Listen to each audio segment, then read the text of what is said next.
Assalamualaikum warahmatullahi wabarakatuh. Nama saya Herman Wicaksono, NPM 0117067341. Kelas Manajemen 4 Reguler 2A. Makul Manajemen Keuangan Lanjutan. Dosen Bapak Mahirun, Sarjana Ekonomi MSI. Di sini saya akan menjelaskan tentang financial leverage, BEP, DOL, dan DVL. Leverage adalah penggunaan aset dan sumber dana atau source of fund oleh perusahaan yang memiliki biaya tetap atau beban tetap dengan maksud agar meningkatkan keuntungan potensial pemegang saham.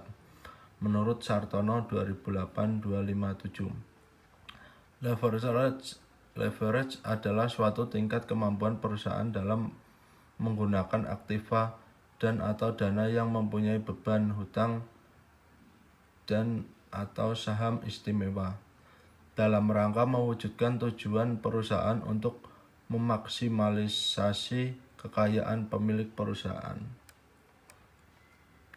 Yang kedua, break even point atau BEP. Break even point atau BEP atau titik impas merupakan teknik untuk mengevaluasi berbagai alternatif proses dari pendapatan dan biaya. Tujuannya adalah untuk menemukan titik pertemuan di mana jumlah biaya sama dengan jumlah pendapatan.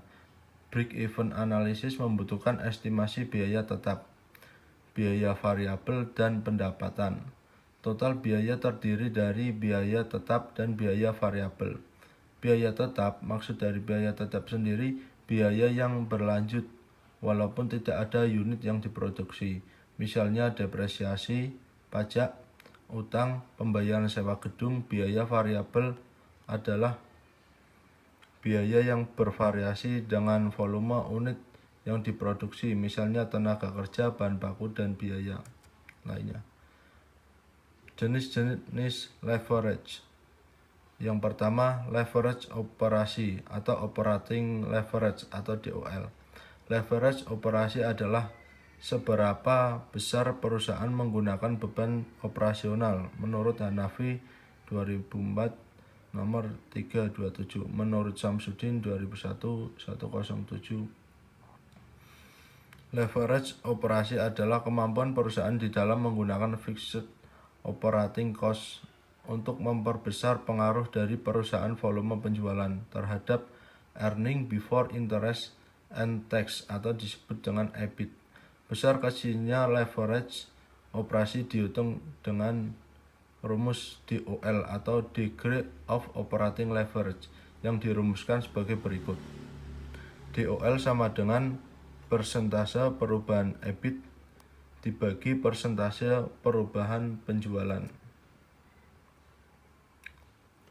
Yang kedua, leverage keuangan finansial atau financial leverage. Financial leverage adalah penggunaan sumber dana yang memiliki beban tetap dengan beranggapan bahwa akan memberikan tambahan keuntungan yang lebih besar daripada beban tetapnya, sehingga akan meningkatkan keuntungan yang tersedia bagi pemegang saham. Menurut Sartono 2008-263. Kebijakan perusahaan mendapatkan modal pinjaman dari luar ditinjau dari bidang manajemen keuangan, merupakan penerapan financial leverage di mana perusahaan membiayai kegiatan dengan menggunakan modal pinjaman serta menanggung suatu beban tetap yang bertujuan untuk meningkatkan laba per lembar saham.